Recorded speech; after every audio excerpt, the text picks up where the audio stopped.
Чечня. 18 век. 1794 год. Маленький горный аул был охвачен траурным безмолвием. Несколько дней назад в Чечню пришла печальная весть. Лидер горцев, имам Кавказа, бесстрашный и победоносный Ушурма, сын Шаабаза, известный как шейх Мансур, умер. Не погиб, не убит, не сражен в бою, а умер в Шлиссельбургской крепости после 3 лет заточения от болезней и одиночества.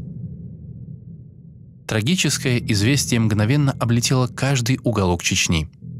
Соболезная друг другу, новость передавали из уст в уста, от села к селу, от деревни к деревне. Пока нынешним утром не добралась сюда, в крохотное, опоясанное горным хребтом поселение. Местные жители в скорбном молчании продолжали заниматься своими делами, хмуря лица при виде соглядатаев волосного старшины. Кто-то из крестьян медленно толкал перед собой свой плуг, другой вяло рыхлил землю мотыгой, третий сидел с глиной в руках, уставившись на гончарный круг, а многие и вовсе не вышли из своих домов. Каждый сельчанин понимал, что символ сопротивления, который на протяжении долгих лет вдохновлял отважных юношей на борьбу за свободу, навсегда погас. Но больше всех был опечален крестьянин Иди. Мрачный, погруженный в себя, хромая, бродил он по аулу, бросив все дела, периодически приговаривая: «Так не должно происходить. Воины так не умирают». Не тревожила его больше пагода, не беспокоило возможное отсутствие урожая и совсем не радовало рождение прошлой ночью его первенца.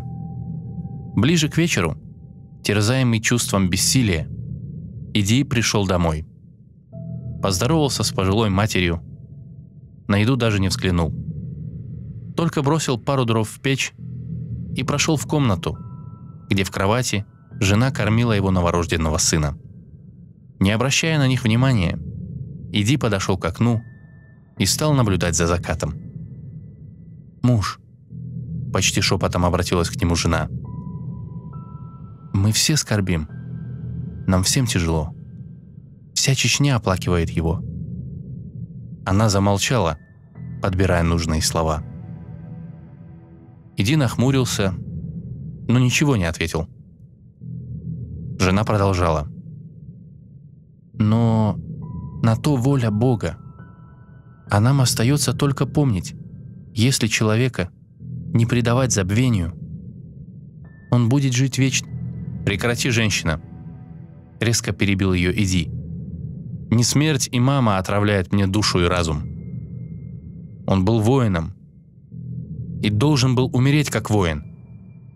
На поле боя, с кинжалом в руке, с воинственным кличем на устах, а не в тюрьме, от голода, тоски, страданий и мучений, подобно дикому зверю, запертому в клетке. Но и это не является причиной печали в моем сердце, ибо нет у меня сомнений, что история воздаст имаму Кавказа все почести сполна. Я скорблю о другом». Последнюю фразу Иди сказал тихо, со всем смирением. Солнце уже скрылось за горами, и в небе появились первые звезды. Опираясь на здоровую ногу, Иди пристально вглядывался в умирающий во мраке небосклон, будто надеялся разглядеть в сумерках искорку надежды. С последними лучами солнца угасла величайшая эпоха в истории нашего народа. Спокойно сказал он. Наступила долгая ночь, и рассвета не будет никогда. Голос Иди становился тверже. Век героев прошел. Грядет время дряхлых стариков и беззащитных крестьян, бесчестных старейшин и сладкоречивых льстецов, лживых проповедников и продажных имамов. Это времена мужчин в платьях и скверных женщин, времена лицемеров и подлецов, жалких рабов и гнусных предателей. Тон Иди стал выше. Почти рыча он продолжал. «Лучшие мертвы, а худшие живы. По земле нашей свободно разгуливает урус, размахивая шашкой. Муллы читают проповеди, писанные в казачьих уездах. Старосты выстраиваются в очередь с доносами на самых близких. Глупые юноши, распираемые фальшивой гордостью, щеголяют в царских мундирах. А наши дети будут прислуживать тем, кто убивал наших отцов. Наступает темнота, в которой канут в безвестность имена предков и подвиги героев. И не разбудит нас на рассвете орлиный крик, созывая лучших сыновей на бой. Не заиграет мелодия острой стали, не поднимет вихрь топот тысяч коней, не прозвучит с самой высокой горы боевой клич. Не услышим мы больше или о славных деяниях храбрых мужей, о яростных и ожесточенных сражениях с превосходящими силами противника, о доблестном прорыве конницы сквозь плотные ряды врага. Не будут воспеты конахой, что ежедневно начищали до блеска свою честь и отдавали жизнь, сладострастно идя навстречу смерти. Никто более не поднимется, разбив оковы. Никто не научит нас гордо жить, свирепо сражаться и храбро умирать. И никогда не услышим мы призыв за свободу, что веками наполнял сердца наших отважных предков неистовым бесстрашием, сплачивая их в одно целое, объединяя в несокрушимую мощь, наводившую ужас на всякого, кто встанет у них на пути. Наконец Иди перевел дух и совсем паник, словно исчерпанный сосуд. В его глазах блеснули еле заметные слезы. «Нет, жена, вовсе не храброго имама Кавказа я оплакиваю», – тихо сказал он, – «а мою бедную, истерзанную, измученную, но никогда не преклонявшую колено Чечню, которая умерла в ту ночь вместе с шейхом Масуром». После этих слов Иди ничего не добавил. Он продолжал вдумчиво смотреть в окно, за которым медленно поднималась луна.